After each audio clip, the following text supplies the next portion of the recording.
तो defining sorry non defining हमने देख ली थी, और डिफाइनिंग देखनी है हमें।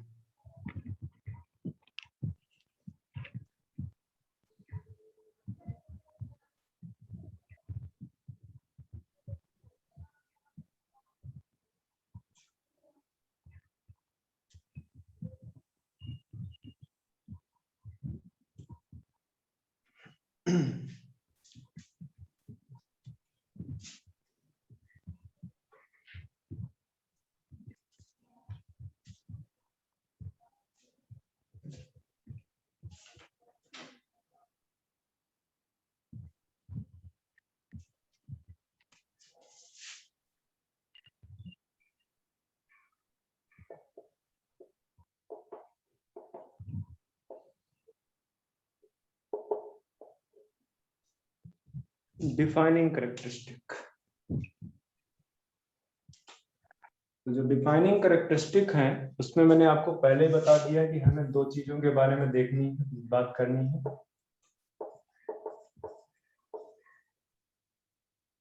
Consciousness and metabolism. मेनली यही आपके डिफाइनिंग करेक्टरिस्टिक हैं। इसके अलावा आप इंक्लूड कर लो replication, self organization, these are the actually living processes. ठीक है, वो लिविंग प्रोसेसेस हैं के अंदर हम इसको कंसीडर करते हैं। हमें देखना है यहाँ पे पहले consciousness.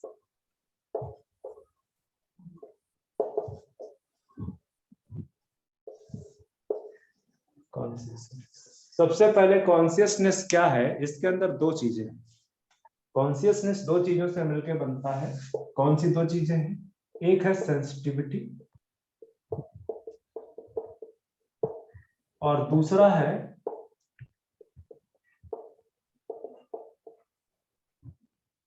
Responsiveness.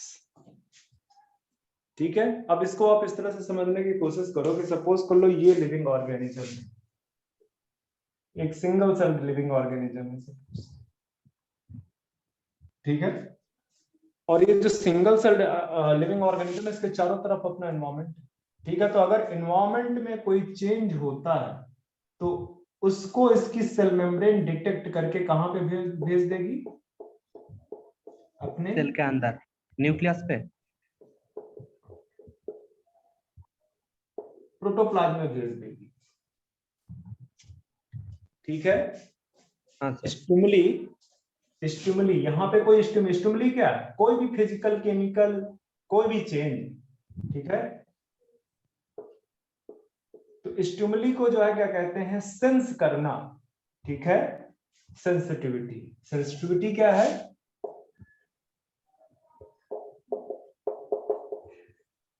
Sense of stimulus. और स्टिमुलस क्या है या स्टिमुली क्या है? Any physical, chemical, electrical etcetera change. ठीक है, कोई भी इन्वायरमेंट में आपके चेंज हो, ठीक है, इन इन्वायरमेंट में लिख दो change in surrounding environment. Surrounding environment.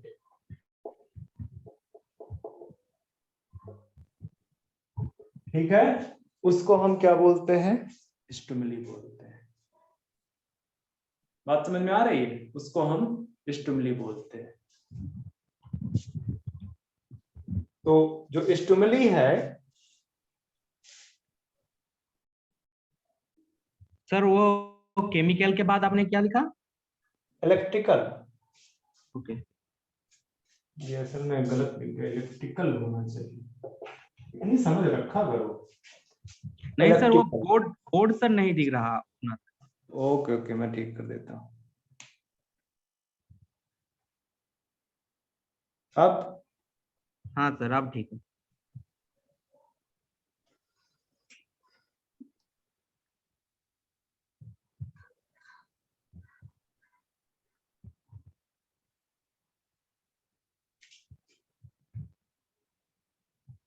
तो स्टिमुली क्या है कि कोई भी फिजिकल केमिकल और इलेक्ट्रिकल चेंज हो रहा है, किसी भी प्रकार का चेंज आपके सराउंडिंग एनवायरनमेंट में, तो उसको जो सेल मेम्ब्रेन है वो सेंस करेगी और उस इंफॉर्मेशन को भेज देगी किसको, प्रोटोप्लाज्म को। ठीक है, तो उसी को बोलते हैं सेंस ऑफ जो स्टिमुलस है, that is known as sensitivity. ठीक है, बात समझ में आ रही है? हाँ सर। हाँ सर। अब इस स्टिमुली को जो रिस्पॉन्स किया जाता है, ठीक है, रिस्पॉन्स ऑफ दैट स्टिमुली, ठीक है, इज नोन एज रिस्पॉन्सिवनेस।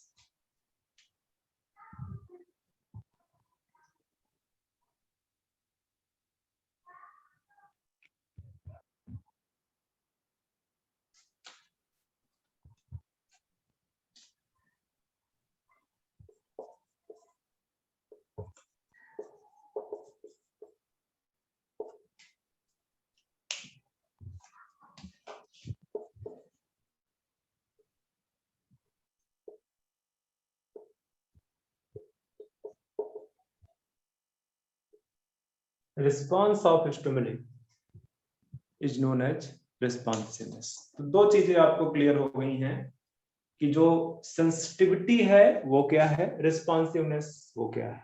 ठीक है, तो अब समझने की कोशिश करो कि कॉन्शियसनेस क्या है। दोनों चीजें प्रोसेस इन्वॉल्व है, यही है कि मतलब अगर कोई बाहर चेंज हो रहा है एनवायरमेंट में, तो वो जो फिजिकल केमिकल चेंज है उसको डिटेक्ट करेगा, उसको सेंस करेगा इसका प्रोटोप्लाज्म। ठीक है, और उसको उस स्टिमुली को बेसिकली फिर रिस्पॉन्ड करेगा।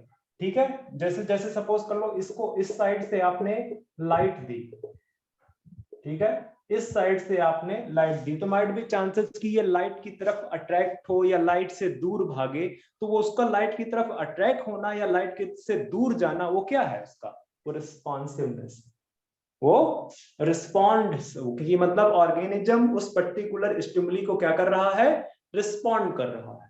और ये दोनों प्रोसेस अगर आप मिला दो तो इसको बोलोगे कि आप ये कॉन्शियसनेस, ये कॉन्शियसनेस है। तो कॉन्शियसनेस की characteristic, this characteristic is only found in या only present in living organism. है, लिविंग ऑर्गेनिज्म। लिविंग ऑर्गेनिजम्स, सिर्फ ये लिविंग ऑर्गेनिजम्स में आपको देखने को मिलेगा। ठीक है, this consciousness is only present in living organisms.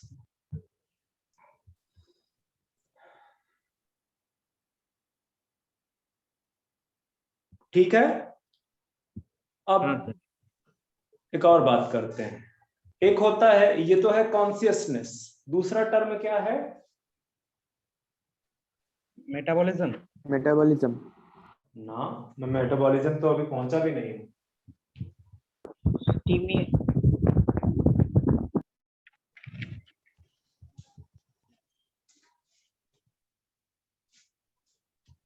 Self consciousness, इसको कॉपी कर लो, तो मैं भी कुछ और बताना, मुझे कॉपी करो इसको।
चलो आगे बढ़ते हैं।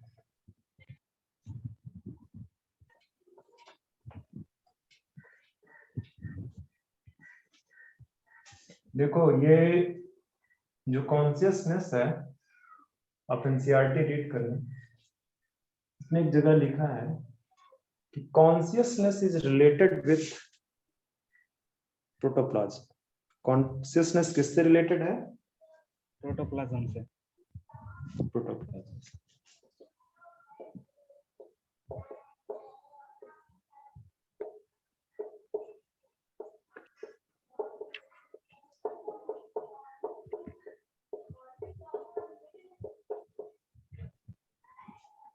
मतलब किसी भी ऐसी चीज में जहां पे प्रोटोप्लाज्म पाया जाता है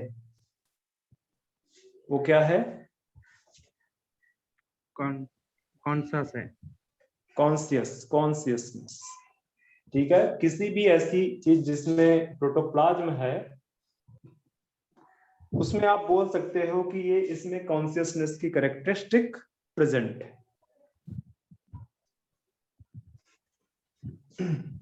मतलब अगर मैं इस चीज को लिख रहा हूं, इस स्टेटमेंट को, तो आप यहां से ये बोल सकते हो कि एक यूनिसेलुलर ऑर्गेनिज्म या एक सेल, एक यूनिसेलुलर ऑर्गेनिज्म या सेल, एक सिंगल सेल, ठीक है, चूंकि इनके अंदर क्या प्रेजेंट है? प्रोटोप्लाज्म। प्रोटोप्लाज्म प्रेजेंट है। तो ये क्या है? कॉन्शियसनेस। इसमें consciousness, but it is not related with brain. जो कॉन्शियसनेस की कैरेक्टरिस्टिक है ये प्रोटोप्लाज्म से रिलेटेड है, ना कि not related with brain. Example मैं दूं? एग्जाम्पल दूं, जैसे आपका प्लांट। बट सर जिसका ब्रेन डेड हो गया वो तो कॉन्शियस है। अरे तुम आगे मत जाओ, अभी मैं जो बोल रहा हूं वो समझो। मैं समझा रहा हूं आपको अभी कि एक प्लांट है, ठीक है, तो प्लांट के पास ब्रेन नहीं है। इसका मतलब ये नहीं है कि इसमें कॉन्शियसनेस नहीं, ये कॉन्शियस है, ठीक है, इसमें कॉन्शियसनेस प्रेजेंट है। क्यों? क्योंकि जो कॉन्शियसनेस की कैरेक्टरिस्टिक है वो प्रोटोप्लाज्म से रिलेटेड है, ना कि ब्रेन से। ब्रेन से। कोई भी लिविंग ऑर्गेनिजम्स, आप कोई भी ले लो, अमीबा ले लो, पैरामीशियम ले लो, जहां पे बेसिकली ब्रेन डेवलप नहीं हुआ अभी तक, ठीक है, amoeba, paramecium, these are actually, इनके पास ब्रेन नहीं है, but they have consciousness because of protoplasm.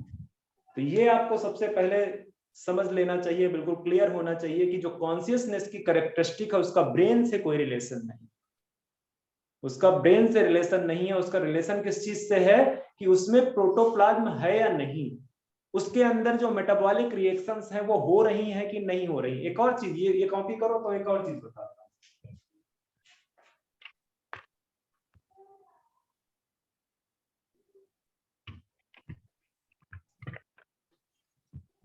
हो गया कॉपी? हाँ सर।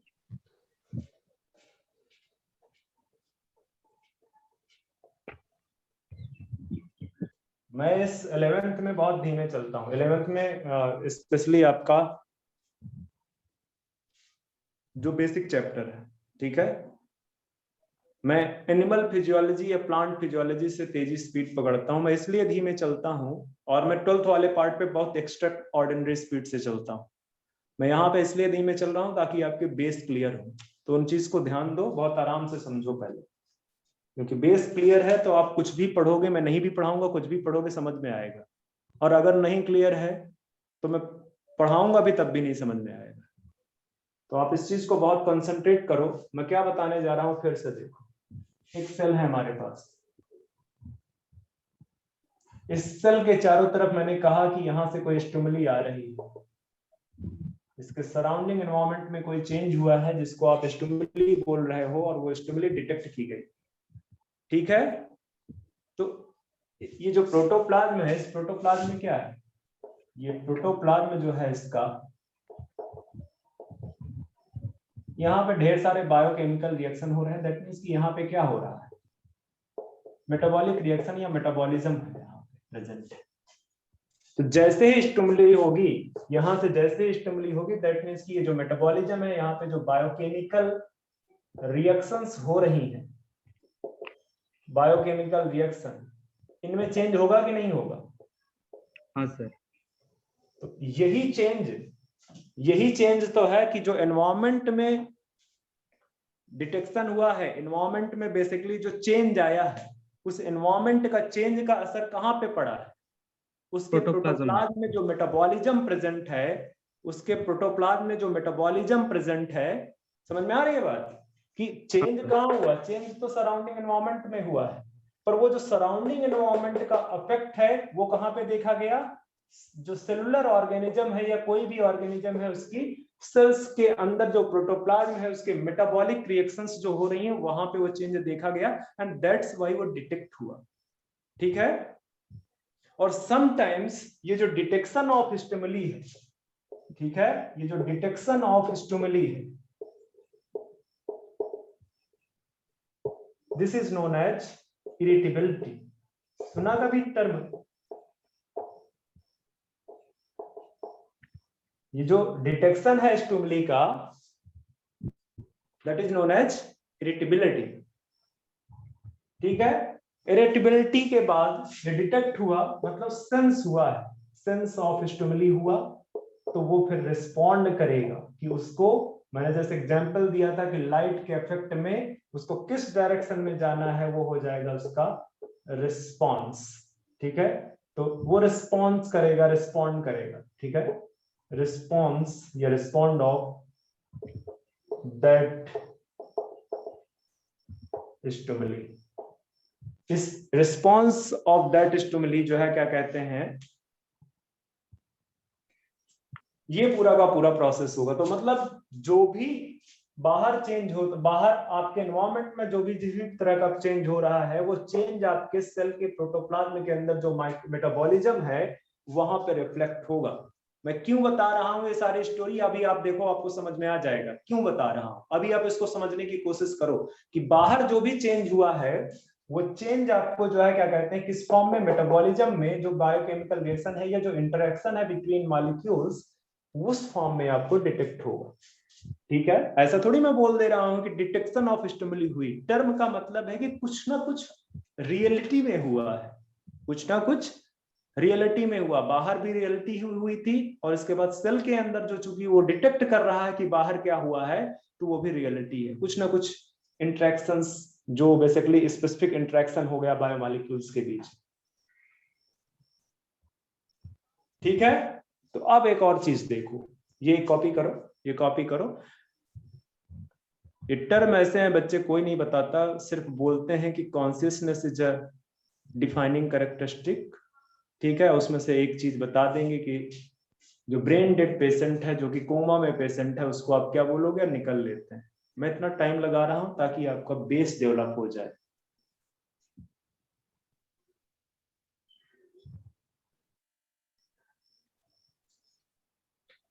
ग्रेट कर दूं? हाँ सर।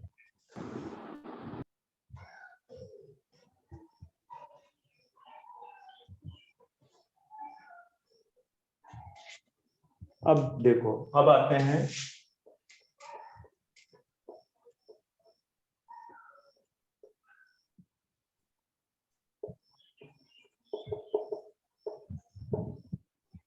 जो कोमा में पेशेंट है, basically brain dead patient, coma patient basically जो है, उसका केस लो।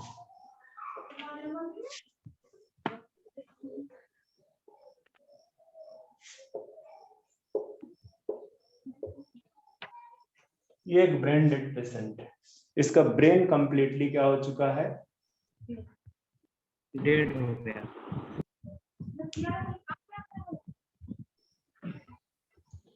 ये जो पेशेंट है ब्रेन डेड है, इसमें लिख दो brain dead.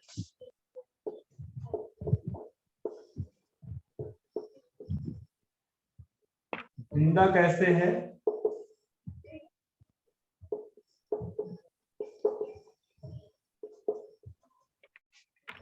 Life support system लगा हुआ है इसके साथ में, ठीक है। जो लाइफ को सपोर्ट करता सिस्टम वो लगा हुआ है, उसके सहारे ये जिंदा है, ठीक है। हाँ सर। तो आप इसको क्या बोलोगे, यही क्वेश्चन था ना तुम्हारा। हाँ सर। तो क्या है लाइफ सपोर्ट सिस्टम? अगर तुम इसका हटा दो तो ये क्या रह जाएगा? डेड।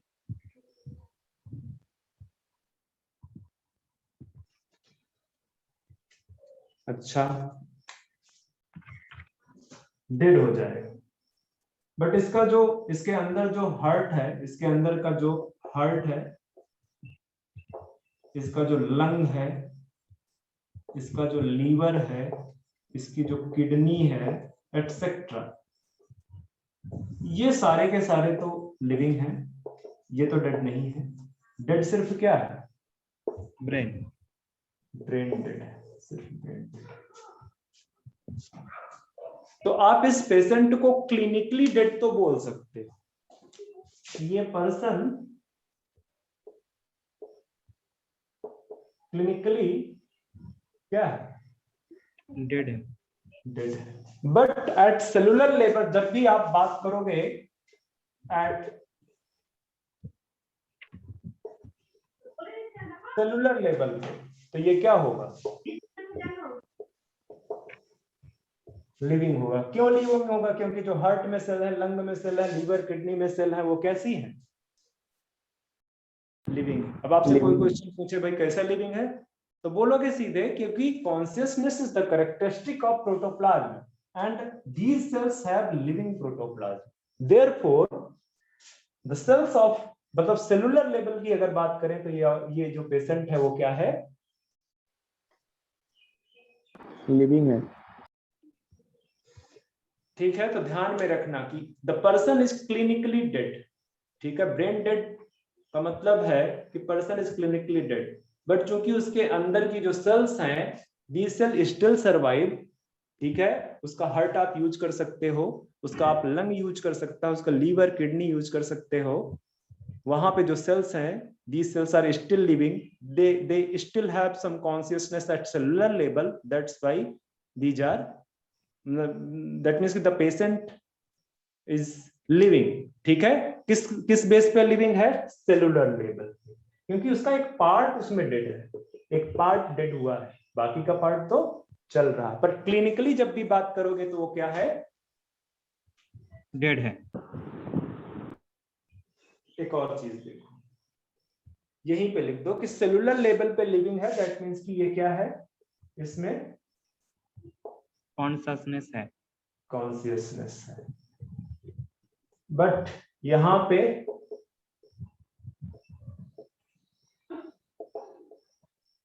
नॉन कॉन्शियस या unconsciousness, whatever, at brain level. Brain level की बात करोगे तो क्या हो जाएगा? Non conscious. तो अब जाके एनसीईआरटी एक बार फिर से पढ़ना इस ब्रेन डेड पेशेंट या पेशेंट इन कोमा, ठीक है, जो कि लाइफ सपोर्ट सिस्टम पे है। देखना कि उसमें से आपको कोई चीज, अब जब इस बार पढ़ोगे तो आपको समझ में आएगा। वहां पे क्वेश्चन के फॉर्म में आपसे पूछा है कि आप जो ब्रेन डेड पेशेंट है या जो कोमा में पेशेंट है, उसको आप लिविंग बोलोगे कि उसको डेड बोलोगे? तो definitely clinically the patient is dead, but sir brain dead का मतलब है ब्रेन का सब सेल डेड हो गया, मतलब वो उसमें प्रोटोप्लाज्म काम ही नहीं करेगा। हाँ, ब्रेन का मतलब है कि ब्रेन काम नहीं कर रहा, ब्रेन डेड हो चुका है। मतलब आप देखते होंगे कि समटाइम्स कोमा में कोई जाता थोड़े बहुत टाइम के लिए और वो वापस आ जाता कोमा से, ठीक है। दैट मीन्स कि उसका जो है कोई पार्ट ब्रेन का खराब हुआ तो उसने रिकवर कर लिया अपने आप को, जितना पार्ट रह गया था उतना पार्ट से रिकवर हो गया। बट जो पेशेंट लॉन्ग टर्म में कोमा में चले जाते हैं उनको कभी नहीं जनरली सुनोगे कि वो वापस आ गए कोमा से, ठीक है। हाँ सर।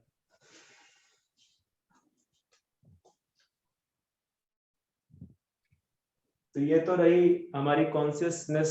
तो दो एक पॉइंट बड़े इंपॉर्टेंट हैं कॉन्शियसनेस में, ठीक है, उनको ध्यान में रखना।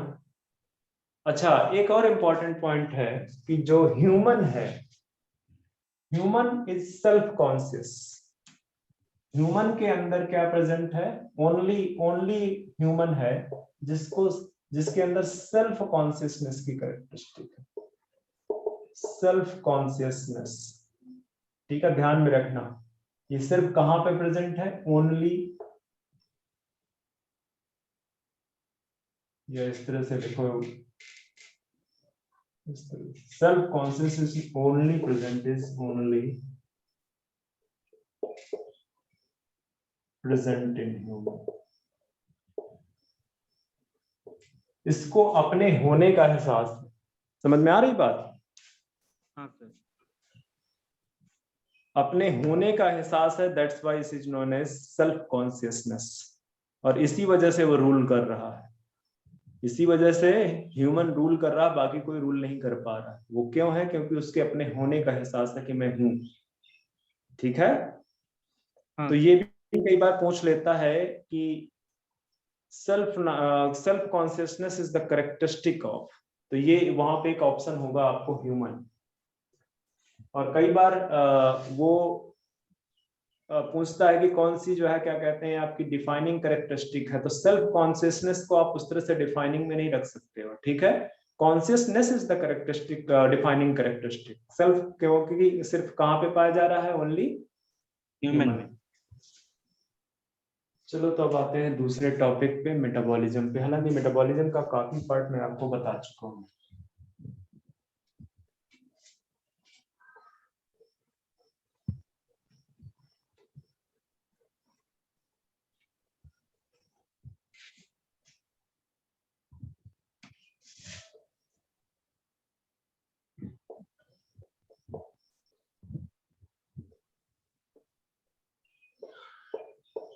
मेटाबॉलिज्म डिफाइन करो फटाफट।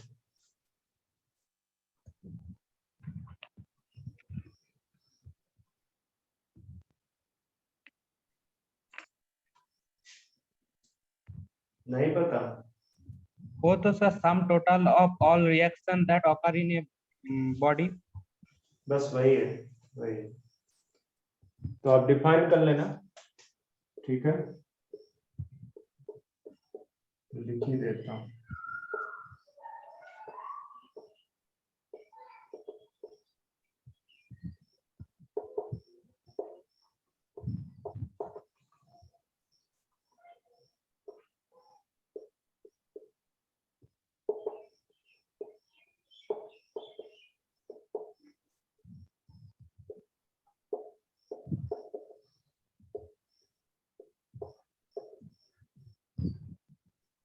Sum total of all biochemical reactions occurring in the body of living organisms is known as metabolism. ये भी आपको पता है कि मेटाबॉलिज्म आपका दो टाइप का है, एनाबॉलिज्म एंड मेटाबॉलिज्म। कैटाबॉलिज्म। चलो, हमें इतना बहुत ज्यादा नहीं देखना है क्योंकि हम ऑलरेडी देख चुके हैं।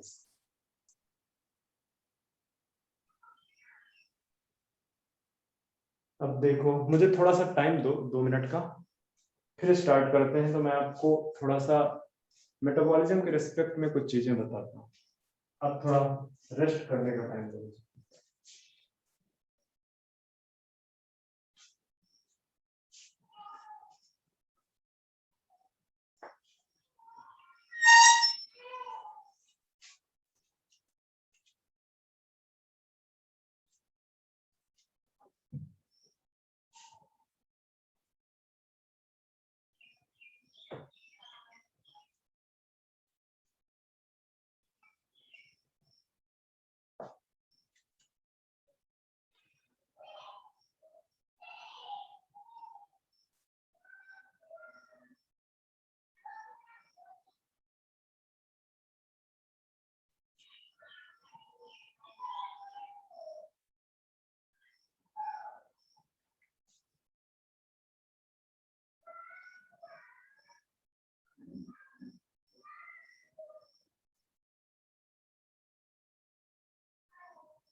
मेरी आवाज आपको सुनाई दे रही है? हाँ सर। पेशेंट जो ब्रेन डेड है उसमें सेल्फ कॉन्शियसनेस होगा कि नहीं होगा? नहीं होगा। मैं क्या पूछ रहा हूँ, मुझे दोबारा से मैं जो पूछ रहा हूँ मुझे रिपीट कर सकते हो मेरा क्वेश्चन? वो जो ब्रेन डेड पर्सन है उसमें सेल्फ कॉन्शियसनेस है या नहीं? सेल्फ हाँ, सेल्फ कॉन्शियसनेस है कि नहीं, फिर से सोचो एक बार। मैंने जहां पे भी बात की है कॉन्शियसनेस की बात की, मैंने सिर्फ सेल्फ कॉन्शियसनेस के लिए एक ही लाइन लिखाई है, ह्यूमन के अंदर सिर्फ सेल्फ कॉन्शियसनेस प्रेजेंट होता है। उसको अपने होने का एहसास किसकी वजह से है? ब्रेन की वजह से। ब्रेन ब्रेन की की वजह वजह से। से। तो ब्रेन डेड पेशेंट में सेल्फ कॉन्शियसनेस एब्सेंट होता है। क्यों? क्योंकि उसका ब्रेन क्या हो चुका है? डेड हो चुका है। डेड हो चुका है। तो लिख लेना। आपके एनसीईआरटी में एक लाइन लिखी है, मैं एनसीईआरटी देख रहा था आपकी, वहीं पे लिखा हुआ है, मुझे एक्चुअली याद नहीं था कि मैं लिखा दूं। एनसीईआरटी साथ में रखा करो बच्चे, जब पढ़ रहे होते हो तो एनसीईआरटी साथ में रखो। पेज नंबर 5 लिविंग वर्ड का ओपन करो, तो वहां पे आपको देखने को मिलेगा एक लाइन लिखी हुई, the patient is otherwise brain dead. उसके आगे फिर लिखा the patient has no self consciousness. उसमें ये कहीं नहीं लिखा है कि पेशेंट के अंदर कॉन्शियसनेस नहीं होगा।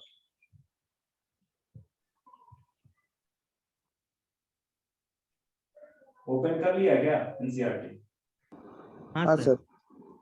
वहां पे आप पेज नंबर 5 में जाओगे, सेकंड पैराग्राफ की लास्ट सेकंड लाइन देखो आप, वो भी जहां पे लिखा हुआ है बिल्कुल चले जाओ, लास्ट सेकंड लाइन में लिखा all organism therefore are aware of their surrounding. जितने भी ऑर्गेनिजम्स हैं वो सराउंडिंग से तो अवेयर हैं, उनको उनको जो एनवायरमेंट में जो कुछ हो रहा है उसका तो पता चल रहा है, ठीक है? दैट मींस कि उसके उनके अंदर क्या है? कॉन्शियसनेस, ठीक है? Human being is the only organism who is aware of himself, मतलब उसको अपने होने का एहसास ह्यूमन बीइंग्स को से, ठीक है? अपने होने का एहसास है, उसी को हम क्या बोलते हैं? Self consciousness. Self consciousness.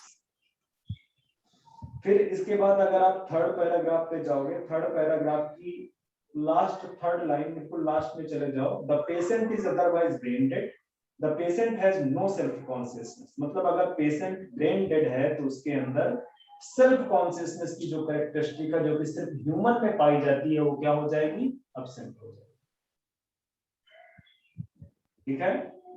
अब फिर से आपसे क्वेश्चन पूछा है कि are such patients who never come back to normal life living और नॉन लिविंग। मतलब ऐसे पेशेंट्स जो कि अब कभी, उसने पहले ही देखो कंडीशन रख दी कि जो वापस से अपनी नॉर्मल लाइफ में नहीं आ पाएगा, उसको आप क्या बोलोगे?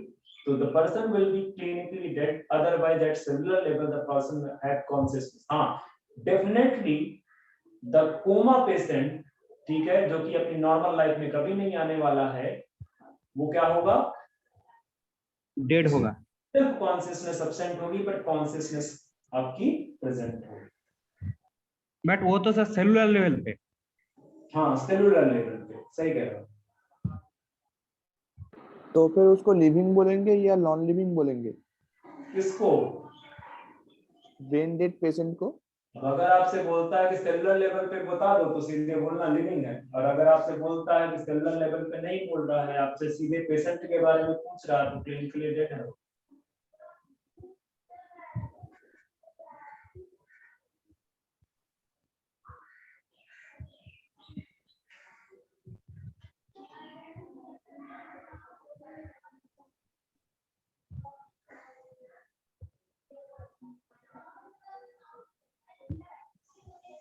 चलो, इस चैप्टर की हर एक लाइन इंपॉर्टेंट है बच्चे, और यहां से आजकल क्वेश्चन बनाता है वो।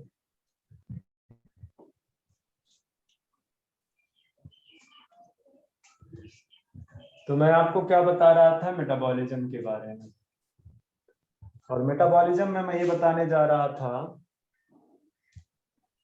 कि देखो, अगर आपको पिछला कुछ टाइम याद है,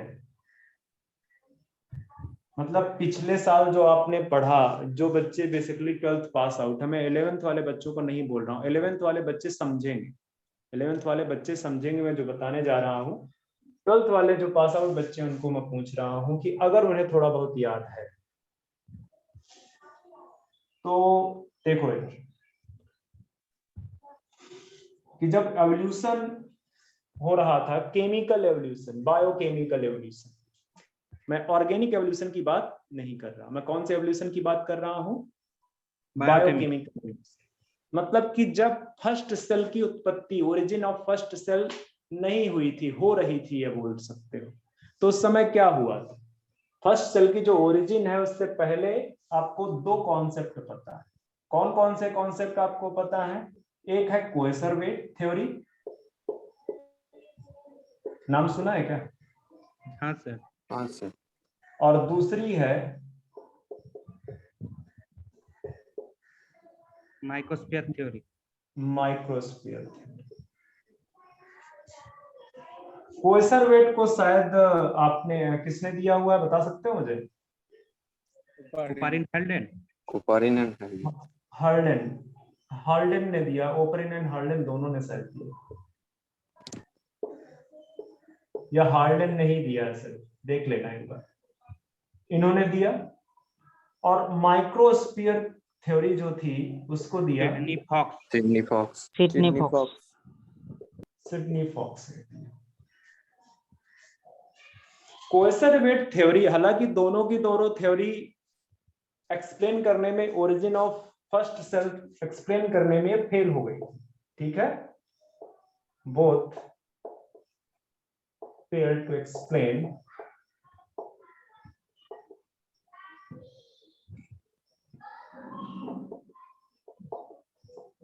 ओरिजिन ऑफ फर्स्ट सेल। जो फर्स्ट सेल की ओरिजिन है उसको एक्सप्लेन करने में दोनों के दोनों थ्योरी क्या हो गई? फेल हो गई।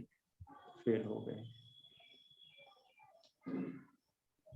बट ये जो माइक्रोस्फीयर थ्योरी थी, ये इट वाज मोर क्लोजली, या बोल सकते हो ज्यादा क्लोज थी, ठीक है, इसको एक्सप्लेन करने में, more close to explain the origin of first cell, microsphere theory.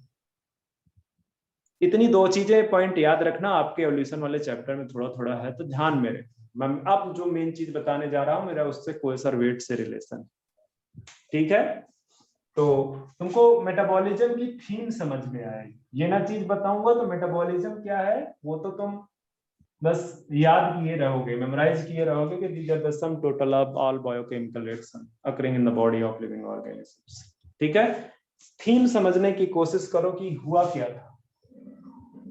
ये सपोज कर लो एक छोटा सा समुद्र बना लिया हमने, सी, ठीक है।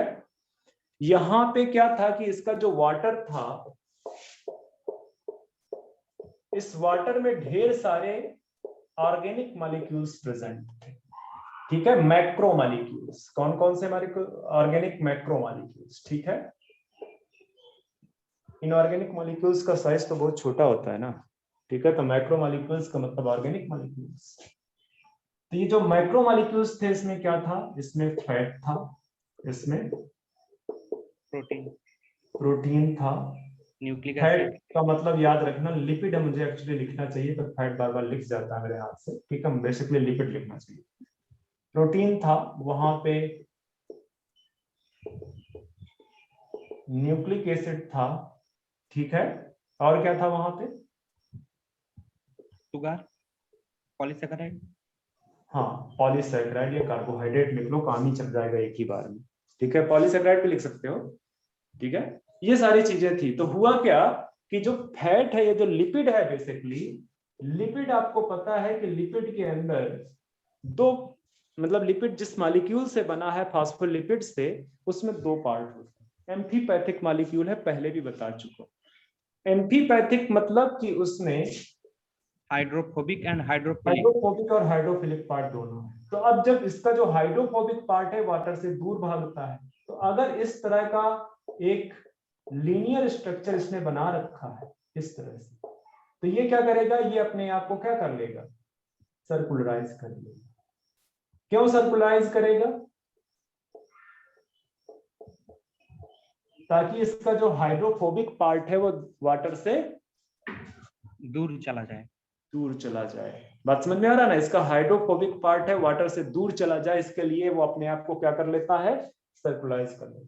तो साइंटिस्ट की अपनी थ्योरी क्या बोली कि ये जब अपने आप को जब सर्कुलराइज कर रहा था, तो उस समय ये बाकी के जो बायोमॉलिक्यूल्स हैं वो उसके अंदर चले गए। प्रोटीन चला गया उसके अंदर, न्यूक्लिक एसिड उसके अंदर चला गया, कार्बोहाइड्रेट उसके अंदर चला गया, और इन सब ने जाके क्या बनाया, प्रोटोप्लाज्म। ठीक है, फिर न्यूक्लिक एसिड जेनेटिक मटेरियल की तरह काम करने लगा, बाकी के सारे जो है अदर फंक्शन में पार्टिसिपेट करने लगे। ठीक है, अदर फंक्शन में मतलब धीरे धीरे करके क्या हुआ कि पहले तो यही हुआ कि एक जो है जब लिपिड सर्कुलराइज कर रही थी तो उसके अंदर प्रोटीन्स आपका, कुछ फैट भी आपका, मतलब अदर लिपिड्स वगैरह, न्यूक्लिक एसिड बेसिकली, उसमें कुछ कार्बोहाइड्रेट्स वगैरह, वो सब उसके अंदर चले गए। फिर धीरे धीरे करके, चूंकि ये जो हुआ था, this is the accumulation of biomolecules. ये क्या है, this is just accumulation of biomolecule. इनके अंदर कोई केमिकल रिएक्शन नहीं हो रही थी, it was just accumulation of biomolecules. Biomolecules एक जगह इकट्ठा हो गए थे, बट इनके अंदर कोई अभी तक क्या नहीं हो रहा था, रिएक्शन, नो केमिकल रिएक्शन, कोई केमिकल रिएक्शन यहां नहीं हो रहा था। तो अगर केमिकल रिएक्शन नहीं होगा, दैट मीन्स कि नो मेटाबॉलिज्म, यही तो होगा ना इसका मतलब। हाँ सर। अगर नो मेटाबॉलिज्म, दैट मीन्स कि ये कौन सा, लिविंग, ये नॉन लिविंग है कि नहीं। हाँ sir. No metabolic reaction, that means कि नॉन लिविंग है। तो इस वजह से ये इस वजह से फेल हो गई कि भाई जब आपके उसमें मेटाबॉलिज्म ही नहीं हो रहा है, तो आप लिविंग कैसे बोल सकते हो, लिविंग कैसे हो सकता। तो बाद में साइंटिस्ट ने बोला कि नहीं, ये धीरे धीरे क्या हुआ कि यहाँ पे जो मॉलिक्यूल एक्यूमुलेट हुए थे, क्योंकि यूवी ट्रीटमेंट, बाहर जो सनलाइट थी बच्चे, बाहर जो सनलाइट थी उसमें यूवी अल्ट्रावायलेट रेज प्रेजेंट है, बहुत ज्यादा थी, और अल्ट्रावायलेट रेज की वजह से, तो ये ना पता नहीं क्या, मैंने बहुत सेटिंग में गड़बड़ किया हुआ है कुछ।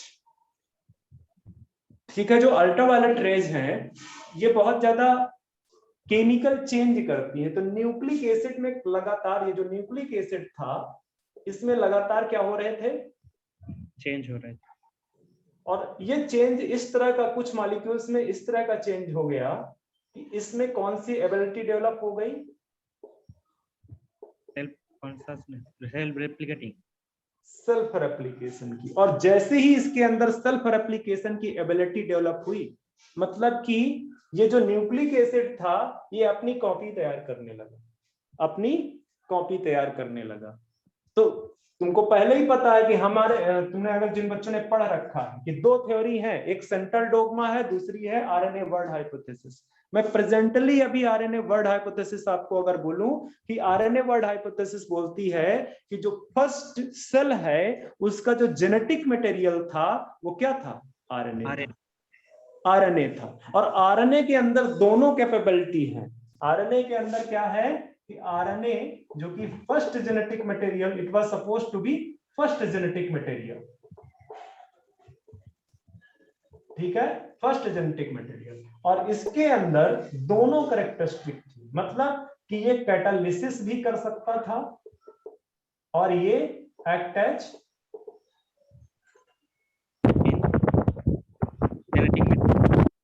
जेनेटिक मटेरियल, मतलब इसमें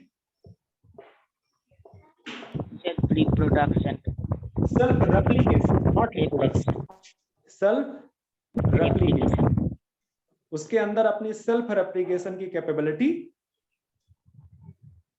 आ चुकी थी। ठीक है। तो आरएनए जब सेल्फ रेप्लिकेशन होना स्टार्ट हो गया तो बाकी, चूंकि वो कैटालिसिस कर ही सकता था, सेल्फ रेप्लिकेशन कर ही सकता था, तो उसने धीरे धीरे क्या किया, उसने प्रोटीन बनाना स्टार्ट कर दिया। मतलब कि जो यहां से बेसिकली एक बायोकेमिकल रिएक्शन की स्टार्टिंग शुरुआत हो गई।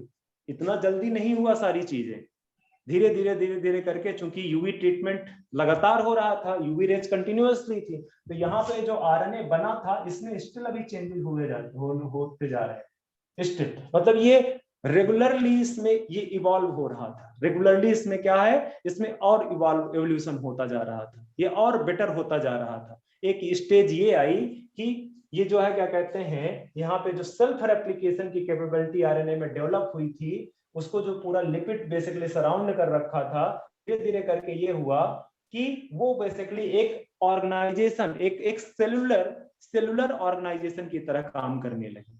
वो किस तरह काम करने लगी, एक सेलुलर ऑर्गेनाइजेशन की तरह काम करने लगी। समझ में आ रहा है बात? हाँ सर। हाँ सर। बच्चे मुझे एक डेटा खत्म हुआ है मेरा। आई थिंक आप लोगों को कुछ देर के बाद विजिबिलिटी प्रॉब्लम करेगा, तो मैं पहले ही, अभी कर रहा है नहीं विजिबिलिटी प्रॉब्लम? हाँ सर, आपका वीडियो पॉज हो गया है। वीडियो सर पॉज हो हाँ गया। ठीक है, मुझे 1 मिनट दो ताकि मैं डेटा कनेक्ट कर दूं दूसरे से, ठीक है?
दोबारा से रिकवर हुई या नहीं? नहीं सर सर, बोर्ड अभी गंदा दिख रहा है, अभी ठीक है। अच्छा, इसका मतलब जस्ट 1 मिनट। अभी ठीक है सर। ठीक हो गया? ना फिर से। हाँ सर ठीक है, आप ठीक है। आप ठीक है। हाँ ठीक है, तो आगे बढ़ते हैं।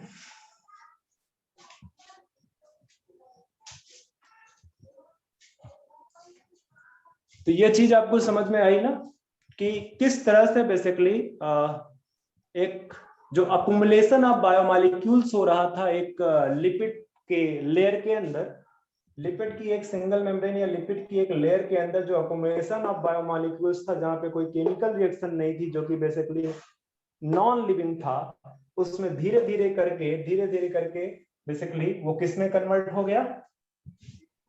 लिविंग। ठीक है, लिविंग। इसको आप अगर बनाना चाहते हो तो सिंपल सा ऐसे बना लो। ये तो सर लिख लिया होगा आपने, अब तक लिख लिया है? हाँ सर। हाँ सर। हाँ सर। तो इसको स्टार्ट में आप ठीक कर लो, मतलब कि ताकि आपको बहुत स्पष्ट समझ में आए।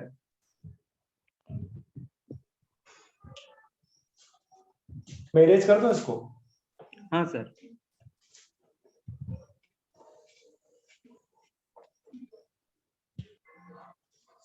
ये थोड़ा बहुत पार्ट इसका आपको एवोल्यूशन चैप्टर में, एक्चुअली आजकल जो एनसीईआरटी में एवोल्यूशन है उसमें बहुत ज्यादा कंटेंट नहीं दिया गया है, छोटा छोटा कंटेंट कर दिया गया है, तो बहुत डिटेल में तो नहीं है वहां पे ये कोर्स थ्योरीज, बस नाम वाम लेके निकल लिया है।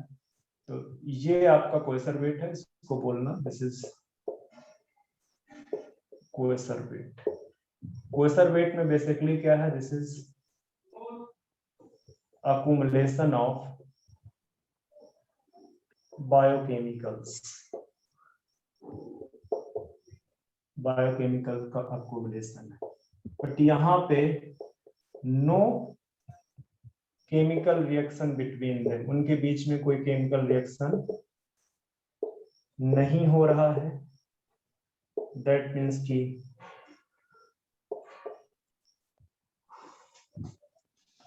नो मेटाबॉलिज्म, और अगर मेटाबॉलिज्म नहीं है तो ये आपका कैसा स्ट्रक्चर हो गया,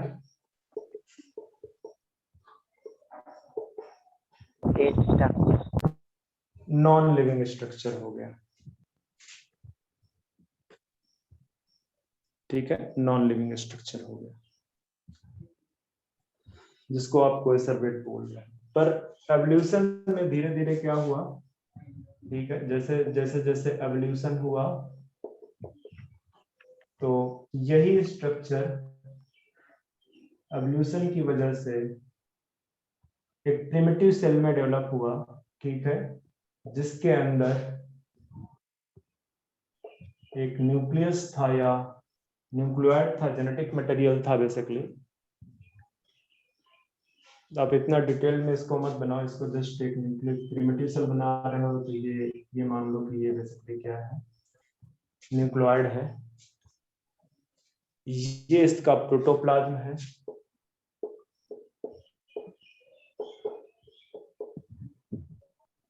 प्रोटोप्लाज्म है। प्रोटोप्लाज्म चूंकि क्या हुआ, यहाँ पे बायोमॉलिक्यूल्स का इंटरेक्शन हो रहा है आपस में, बायोकेमिकल रिएक्शन हो रही है, दैट मीन्स कि मेटाबॉलिज्म हो रहा है।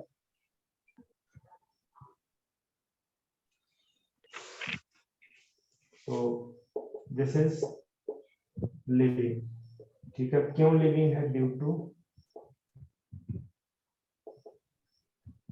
केमिकल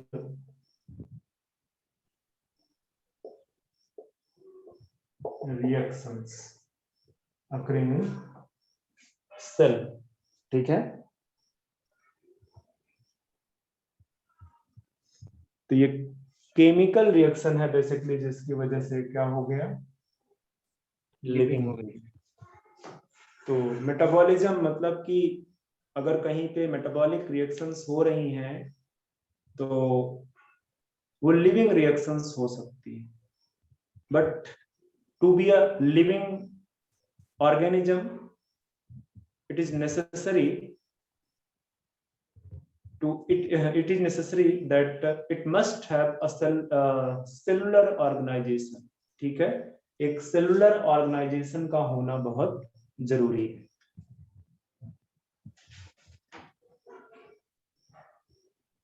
तो मैं एक और चीज बता देता हूं यहाँ पे, जो कि आपके एनसीईआरटी ने दे रखा है कि मेटाबॉलिज्म या मेटाबॉलिक रिएक्शन अगर एक सेलुलर ऑर्गेनाइजेशन में होता है तभी आप उसको लिविंग बोलोगे। मैं अभी एक स्टेटमेंट बाद में लिखाऊंगा, ठीक है, बट आप पहले सुन लो मैं क्या बोल रहा हूं कि कोई चीज लिविंग तभी होगी जब उसमें मेटाबॉलिक रिएक्शन हो, और वो भी कहाँ पे, एक डेफिनेट सेलुलर ऑर्गेनाइजेशन के अंदर, ठीक है। ये जरूरी नहीं है कि वो मेटाबॉलिक रिएक्शन हो रही हैं तो पर्टिकुलर स्ट्रक्चर लिविंग ही हो। समझ आ रहा है? हाँ। मतलब जैसे इन अ टेस्ट ट्यूब या a metabolic reaction, a metabolic reaction in isolated place, या सिर्फ सीधे लिख सकते हो आइसोलेटेड मेटाबॉलिक रिएक्शन। रुको यार, इसको इस तरह से लिखो, आइसोलेटेड मेटाबॉलिक रिएक्शन। एग्जाम्पल के लिए आप बोल सकते हो यहाँ पे कि metabolic reaction in test tube. Test tube. Sir फिर इस मेटाबॉलिज्म को क्यों डिफाइनिंग कैरेक्टर बोलता है? क्योंकि अगर उसको सेल्फ ऑर्गेनाइजेशन मिल जाएगा, सेलुलर ऑर्गेनाइजेशन मिल जाएगा, तो वो, या ये बोलो कि without metabolic reaction living state possible नहीं है। ठीक सर है, वो तो ग्रोथ में भी है, रिप्रोडक्शन में भी है, रिप्रोडक्शन के केस में भी वैसा ही है। हाँ, वहां पे भी है। रुक जाओ, थोड़ी देर में बताता हूँ, क्योंकि मैं एक्चुअली एग्जॉस्ट हो आया हूँ। ठीक है, तो मैं थोड़ी देर में आपका आंसर देता हूँ। तो मैं क्या बोल रहा था कि आइसोलेटेड मेटाबॉलिक रिएक्शन जो है, मतलब कि उसका एग्जाम्पल हम बोल दे रहे हैं, जैसे आपका metabolic reaction in test tube. ये आपकी टेस्ट ट्यूब है, इसके अंदर अगर कोई आप इन विट्रो, यहाँ पे कोई मेटाबॉलिक रिएक्शन या बायोकेमिकल रिएक्शन हो रही है यहाँ पे, ठीक है, इन विट्रो कंडीशन। ये इन विट्रो है ना, लैब में जो कंडीशन होती है, हाँ सर। In vitro. तो ये बेसिकली, ये जो इन विट्रो मेटाबॉलिक रिएक्शन है, ठीक है, ये लिविंग रिएक्शन है। इसको आप क्या बोलोगे? This is living reaction. But इस टेस्ट ट्यूब को, the test tube is not living, this is not living, living नहीं। ठीक है, नो डाउट जो बायोकेमिकल रिएक्शन है वो लिविंग रिएक्शन है। वही सेम रिएक्शन आपको कहां पे देखने को मिलेगी? लिविंग ऑर्गेनिज्म के अंदर, वही सेम रिएक्शन। ठीक है, तो आप उसको तो लिविंग रिएक्शन कह सकते हो। बट अगर किसी नॉन लिविंग स्ट्रक्चर के अंदर, नॉन लिविंग स्ट्रक्चर के अंदर अगर आप इसको रक्त करवा दो, करवाओगे ही, कोई ना कोई तो नॉन लिविंग स्ट्रक्चर लोगे ही, तो उस पूरे के पूरे स्ट्रक्चर को आप ये नहीं बोल सकते हो कि दिस इज लिविंग। ठीक है, दिस इज लिविंग। सर हाँ, सर वो सर मेटाबॉलिक रिएक्शन के मतलब सर कैसा रिएक्शन? मेटाबॉलिक रिएक्शन का मतलब, जैसे बच्चे आप 11th में हो क्या? हाँ सर। तो आपने कुछ पढ़ा है लाइक क्रेब्स साइकिल या कुछ? हाँ बच्चे वहां पे जो रिएक्शंस हो रही हैं, जैसे क्रेब्स साइकिल में आपने देखा होगा कि ऑक्जेलोएसिटिक एसिड है, उसने एसिटिल कोएंजाइम ए के साथ रिएक्ट किया, बना दिया सिट्रिक एसिड। ठीक है, हाँ वो जो रिएक्शन है वो एक क्या है? वो एक मेटाबॉलिक रिएक्शन है। वो एक मेटाबॉलिक रिएक्शन है, मतलब वहां पे जो भी रिएक्शंस हो रही हैं वो मेटाबॉलिक रिएक्शंस हैं। वो एनाबॉलिज्म हो सकती हैं, वो कैटाबॉलिज्म हो सकती है, मतलब कोई बड़े मॉलिक्यूल की सिंथेसिस कर सकती हैं या खुद टूट के छोटा मॉलिक्यूल बना सकती हैं। ठीक है, वो जो भी हो रहा है वो मेटाबॉलिज्म के अंदर आप मेटाबॉलिक रिएक्शन। सर हम क्या वो सर टेस्ट ट्यूब में प्रोटीन फैट ऐसे वो तैयार कर सकते हैं और रिएक्शन? लैब में आप सब कुछ तैयार कर सकते हैं। लैब में आप न्यूक्लिक एसिड बना सकते हो, लैब में आप प्रोटीन बना सकते हो, लैब में आप लिपिड या फैट बना सकते हो। एवरीथिंग आप लैब में बना सकते हो इन विट्रो कंडीशन। आपने एक टेक्निक का नाम सुना होगा, polymeric chain reaction. Polymerase chain reaction. तो ये क्या करती है? ये न्यूक्लिक एसिड की कॉपी करती है। ये क्या करती है? मतलब आपका सपोज कर लो 100 न्यूक्लियोटाइड लॉन्ग डीएनए है, तो इसकी millions of copy, billions of copy आपका ये मशीन तैयार कर देगा। ठीक है, जैसे कंप्यूटर में आपका जो है क्या कहते हैं, डॉक्यूमेंट है, तो आप चाहो उसकी चाहे जितनी कॉपी कंप्यूटर में तैयार कर लो, 1000 10,000 जो भी करना हो। तो वैसे ही पीसीआर क्या है? पीसीआर को आपने एक ट्यूब में, टेस्ट ट्यूब में आपने सारे केमिकल्स भर दिए हैं, उसके साथ एक ये इसका पेरेंट डीएनए डाल दिया है, टेम्पलेट डीएनए। तो वो बेसिकली इस टेम्पलेट डीएनए की ढेर सारी कॉपी तैयार कर डालेगा। ठीक है, ढेर सारी कॉपी तैयार कर डालेगा। तो आप आइसोलेटेड मेटाबॉलिक रिएक्शन आप टेस्ट ट्यूब पे करा सकते हो। तो वो मेटाबॉलिक रिएक्शंस जो हो रही हैं वो लिविंग रिएक्शन है। बट वो जो जिसके अंदर आपने वो रखा हुआ है, जिसमें वो परफॉर्म कर रहे हो लैब में, वो स्ट्रक्चर वो बेसिकली आपका लिविंग नहीं है, वो आपका लिविंग स्ट्रक्चर नहीं है। अब रुको थोड़ा सा, ठीक है, इसको मैं इरेज कर दूं? हाँ सर। नहीं सर, एक बार हाँ,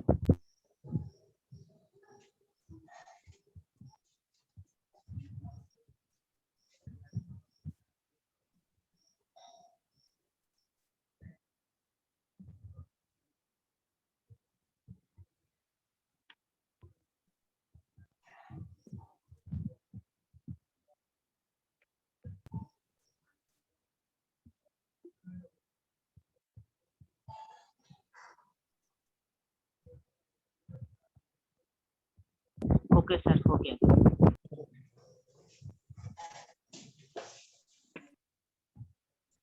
तो जो प्रोटोप्लाज्म है बच्चे, प्रोटोप्लाज्म आपका वो कोई एक जो है क्या कहते हैं, एक मॉलिक्यूल का एक रिएक्शन या दो चार रिएक्शन का वो नहीं है, दो चार रिएक्शन की वजह से नहीं है, वहां पे थाउजेंड्स ऑफ रिएक्शंस रन हो रहे हैं, ठीक है। तो मैं यहाँ पे लिखने जा रहा हूं कि जो प्रोटोप्लाज्म है,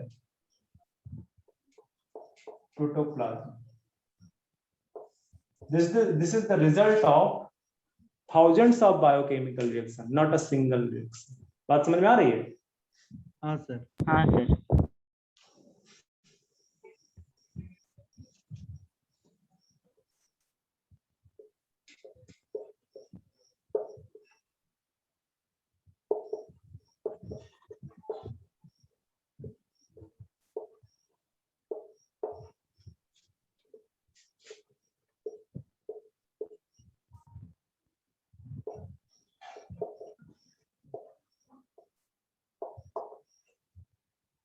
Protoplasm is the result of thousands of biochemical reactions, not a single isolated reaction. एक सिंगल आइसोलेटेड रिएक्शन को आप प्रोटोप्लाज्म नहीं बोल सकते। नहीं बोल सकते। नहीं बोल सकते, ठीक है। तो यहां से तुम्हारा आंसर मिल गया होगा कि जो तुम बोल रहे थे कि आप लिविंग और नॉन लिविंग क्यों नहीं बोलते, ठीक है। एक स्टेटमेंट तो यह, एक और स्टेटमेंट बड़ा इंपॉर्टेंट लिखा है, टू बी लिविंग, किसी भी चीज को लिविंग कहने के लिए, ठीक है, बात समझ में आ रहा है, किसी भी चीज को लिविंग बोलने के लिए, ठीक है। हाँ सर।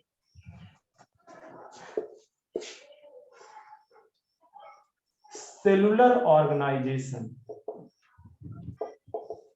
इज इंपॉर्टेंट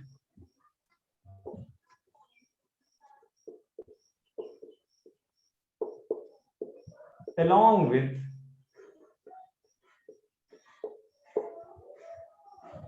किस चीज के along with, मैं क्या लिखा दूं, cellular organisation is important along with, बताओ, अभी तो पूरी डिस्कशन हो गई इसी के बारे में। मेटाबॉलिज्म। along with, मतलब cellular organisation with metabolic reactions अगर हो रही है तभी आप उसको क्या बोलोगे, लिविंग। लिविंग बोल। ठीक है। तो तुम्हारा जो क्वेश्चन था क्लियर हुआ कि नहीं अभी?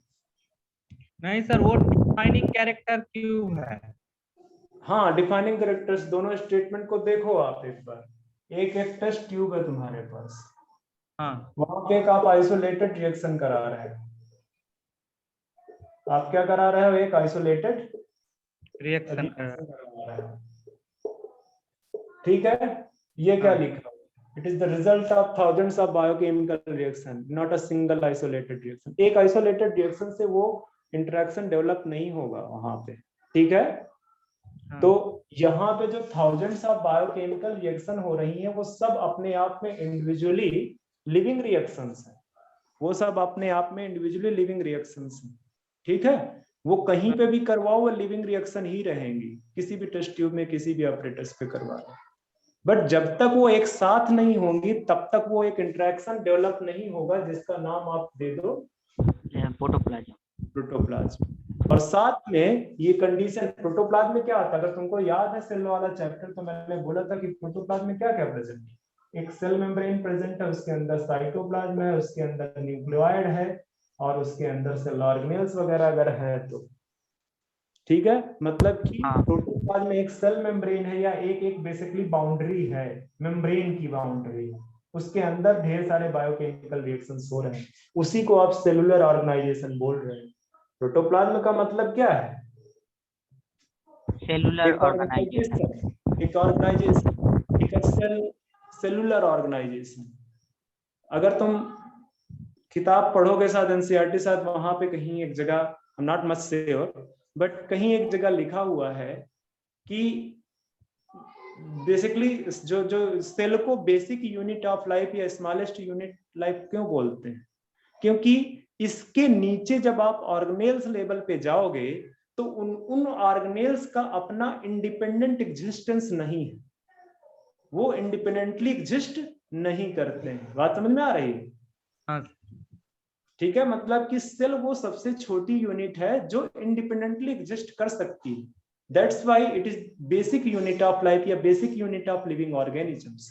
ठीक है, that means it is very necessary to be living, it must have cellular organization. बात समझ में आ रही है? हाँ सर। तो ये मेटाबॉलिज्म की बात हो गई, मतलब मेटाबॉलिज्म हमने देख ली। कुछ बचता है क्या? नहीं सर।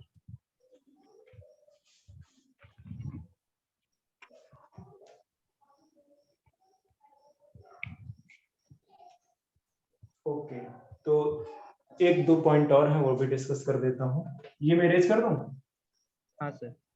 हाँ सर।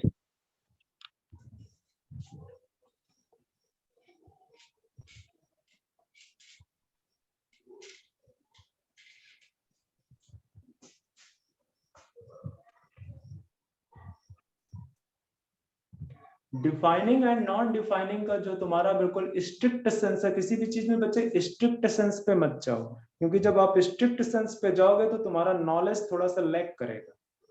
मतलब तुम बहुत ज्यादा भी पढ़ लोगे, स्टिल तुमको लगेगा कि मैं कहीं पे लैकिंग हूँ। ठीक है, तो आप उस तरह से डिफाइनिंग और नॉन डिफाइनिंग को नहीं कर सकते हैं। यहाँ पे मैं कॉन्शियसनेस और मेटाबॉलिज्म में तुमको एक चीज तो देखने को मिली जाएगी कि अगर टर्म कॉन्शियसनेस यूज कर रहे हो, दैट मीन्स कि सारे लिविंग ऑर्गेनिज्म में कॉन्शियसनेस पाया ही जाता है, सारे लिविंग ऑर्गेनिज्म में मेटाबॉलिज्म पाया ही जाता है। और ये भी श्योर है कि किसी भी नॉन लिविंग में नॉन कॉन्शियस किसी भी नॉन लिविंग कॉन्शियस नहीं नहीं होता। पाया जाता है, मेटाबॉलिज्म नहीं पाया जाता है किसी भी लिविंग नॉन लिविंग में। ठीक है, इतना है बस। वो कुछ एक दो स्टेटमेंट है, एक दो क्वेश्चन जो एराइज हुए साइंटिस्ट के दिमाग में, वो स्टिल क्वेश्चन मार्क बने हुए हैं। दैट्स व्हाई एनसीईआरटी ने क्वेश्चन के फॉर्म में उसको इम्प्लीमेंट किया है आपकी बुक में, ताकि आप उस चीज को सोचो, उसको समझने की कोशिश करो आप, कि जो चीज बताई जा रही है this is not absolute truth. जो चीजें बताई जा रही हैं वो एब्सोल्यूट ट्रुथ नहीं है। बात समझ में आ रहा है? हाँ सर। हाँ सर। तो मैं एक इम्पोर्टेंट कैरेक्टरिस्टिक, जैसे मैंने आपको सर एक बात बोलूं? हाँ सर जैसे रिप्रोडक्शन आपने बोला था कि रिप्रोडक्शन भी तो ओनली ऑर्गन्स में, ओनली लिविंग ऑर्गेनिज्म में देखा जाता है, बट उसको नॉन डिफाइनिंग बोलता है इसलिए क्योंकि कुछ इंटरस्पेसिफिक ब्रीडिंग और जो स्टेराइल है उसको, उसकी वजह से उसको नॉन स्पेसिफिक बोला जाता है। देखो, अब तुम बात समझना, तुम्हारे क्वेश्चन का मैं आंसर निकालता हूँ। मैं कह रहा हूं कि जितने भी लिविंग ऑर्गेनिजम्स हैं, they have capability to reproduction. ये भी श्योर है कि जितने नॉन लिविंग हैं, they don't have capacity of reproduction, non reproduce. No reproduction. हाँ। ठीक है, बट यहीं पे तुम इसी लिविंग ऑर्गेनिजम्स की बात करो, यहीं पे म्यूल एक जीता जागता, एक बिल्कुल जीता जागता, जिसमें लिविंग, उसके लिविंग होने पे तुम कोई ऑब्जेक्शन नहीं कर सकते हो, या जितने भी इंटरस्पेसिफिक हाइब्रिड है उनके लिविंग होने पे कोई तुम ऑब्जेक्शन नहीं कर सकते हो, बट दे स्टिल, उनमें जो है रिप्रोडक्शन की कैपेसिटी, ठीक है, नहीं है, डोंट हैव रिप्रोडक्शन कैपेसिटी, नहीं है ना, ठीक हाँ है। सर, तो ये हाँ। चीज ये चीज जरा सा तुम उसमें निकाल दो, दो जो मैंने मेटाबॉलिज्म में पढ़ा है, मेटाबॉलिज्म में कोई इस तरह का स्टेटमेंट निकाल दो आपकी, बिल्कुल बिल्कुल वैसा ही लिविंग ऑर्गेनिजम्स है बट स्टिल डोंट हैव, मतलब अगर आप ब्रेन डेड पेशेंट की बात करते हो तो ब्रेन डेड पेशेंट में ब्रेन उसका डेड हो चुका है, ठीक है, हाँ ठीक है। तो वो हाँ अब सर, लिविंग ऑर्गेनिज्म, मतलब अब अगर मैं ह्यूमन की बात करूं तो वो एग्जैक्ट ह्यूमन नहीं बचा, ठीक है, उसमें कुछ ना कुछ क्या हो गई है, एबनॉर्मलिटी हो गई है, क्योंकि उसका ब्रेन काम नहीं कर रहा है, ठीक है। हाँ तो नॉर्मल से जब आप कंपेयर कराओगे तो उसमें एबनॉर्मलिटी आएगी, आएगी कि नहीं आएगी, हाँ सर। ठीक है। पर यहाँ पे म्यूल क्या है, इसको किसी भी एंगल से तुम ये बोल सकते हो क्या कि ये इसमें एबनॉर्मलिटी है, नॉर्मल ही है ना पूरी तरह से, सिर्फ हाँ क्या नहीं, बट इस ये तो सर इंटरस्पेसिफिक ब्रीड है, तो ब्रीड का क्रॉसिंग करके ये बनाया क्या हुआ, क्या फर्क है, इंटरस्पेसिफिक हो कुछ भी हो क्या फर्क पड़ता है, या अच्छा चलो उसको तुम इंटरस्पेसिफिक मान लेते हो, इसका क्या करोगे, यहां पे क्या दिक्कत है, नॉर्मल है पूरी तरह से, सिर्फ क्या लैकिंग है यहाँ पे, दे कांट रिप्रोड्यूस, हाँ बात समझ में आ गया। हाँ सर, तो जबकि जब आप बात करने चलोगे कॉन्शियसनेस में या मेटाबॉलिज्म में, तो मेटाबॉलिज्म का जो है क्या कहते हैं, स्ट्रेट फॉरवर्ड, बिल्कुल स्ट्रेट फॉरवर्ड आपको एक्सेप्शन नजर नहीं आएगा, बिल्कुल स्ट्रेट फॉरवर्ड एक्सेप्शन नजर नहीं आएगा। जैसे मेटाबॉलिज्म में आपने एक रिएक्शन बाहर करवा ली है, पर जब आप थाउजेंड्स ऑफ रिएक्शंस अंदर करवाने जाओगे ना टेस्ट ट्यूब में, फिजिबल ही नहीं होगी, फिजिबल ही नहीं होंगी वो, ठीक है, फिजिबल का मतलब वो होंगी ही नहीं, बहुत मुश्किल हो जाएगी, कॉम्प्लेक्स हो जाएंगी जाके।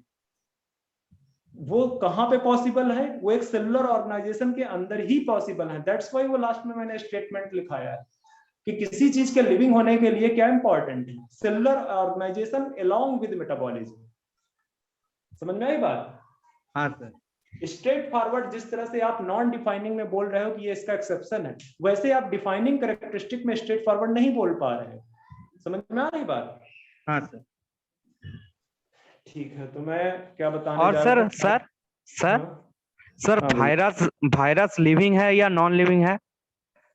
वायरस बच्चे बोलते हैं कनेक्टिंग लिंक है between living and non living, उसमें कुछ कैरेक्टरिस्टिक है लिविंग की और कुछ है नॉन लिविंग की, तो वायरस ऑलवेज एक्सेप्शन है, ठीक है, virus is okay exception. Okay. और वायरस में जो वायरस है जो है उसमें क्या प्रोटोप्लाज्मिक जो चीज है वो दिखा जाता है या नहीं? प्रोटोप्लाज्म उसके अंदर कहाँ है बच्चे, प्रोटोप्लाज्म उसके नहीं है अंदर ना? नहीं है, बट उसके अंदर ये कैपेबिलिटी है कि अगर उसको आप प्रोटोप्लाज्म दे दो हाँ तो वो फिर जो है अपनी कॉपी तैयार करने लगेगा, उसमें सेल्फ रेप्लिकेशन की एबिलिटी आ जाएगी, जो कि एक कैरेक्टरिस्टिक है लिविंग ऑर्गेनिजम्स की, ओके सर, ठीक है। मतलब वो सेल्फ रेप्लिकेशन एक्सेप्शन करेगा, है। अपनी बायोकेमिकल रिएक्शन होने लगेंगी उसकी सारी की सारी, और जैसे ही वो उस स्ट्रक्चर के बाहर निकलेगा वो फिर से इनएक्टिव हो जाएगा, वो एक केमिकल की तरह बिहेव करेगा। Okay sir. ठीक है बच्चे, तो अभी बच्चे मैं आज यहीं पे स्टॉप करूंगा, लाइफ प्रोसेसेस नेक्स्ट लेक्चर पे बात करेंगे हम, ठीक है, आज के लिए बस इतना है, ओके।